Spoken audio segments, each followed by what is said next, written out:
megalayapost.news.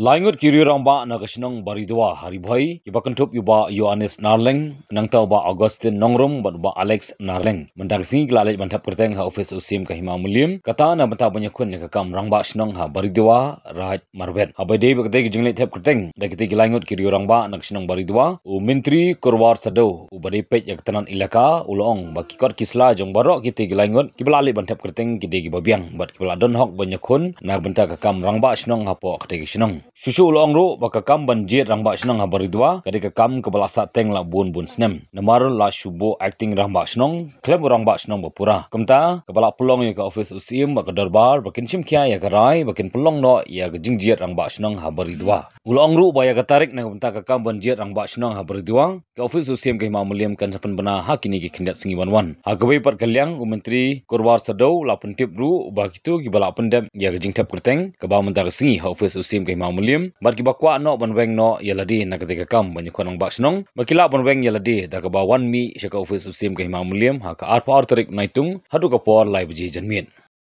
ketika kam kalau kam bersateng semar ba antia snong berdua itu acing bakšnong di hadim usim berdua wilayah berhak pada kawe ka benta yang ba usim berdua lo demi hukum kalai tarik julai ada absan lagi lakukan mana apa lagi gidon di rangba di belakang prasnem di gidon cucu dan kita kena kawan prasnem di luar cek terteng siapa ini kedua usia 5 menit kita kalau haka hasan tarik han beliau buat hak tarik nadu kapur sibaji haduk lai baji ni bu kapur dia kini di luar cek terteng siapa ini kedua begini di milayo di lainut di rangba di gidon cucu dan kita kena kawan prasnem kita kadai Pak Yohanes Narleng, Pak Augustin Nongrum,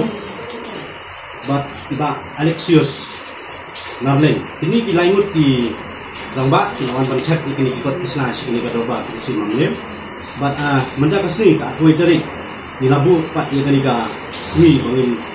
pelong yang kejeng besar ikut kisah. Hadir minyak pelong yang kejeng besar ikut kisah. Lasyam begini di Rangba di biang di Pakistan di kesak sak berdorba di menda berminggu kita seni ban pelong ya ka jinjit Rangba sino di register pelong ni berdorba ni sabu kata tadi banyak apa mengin pelong itu di jinjit Rangba di kam Rangba sino napdeng jumini bilangut lagi dah lagi kuat banweng keteng silap banweng pat lasai ke arpa atrik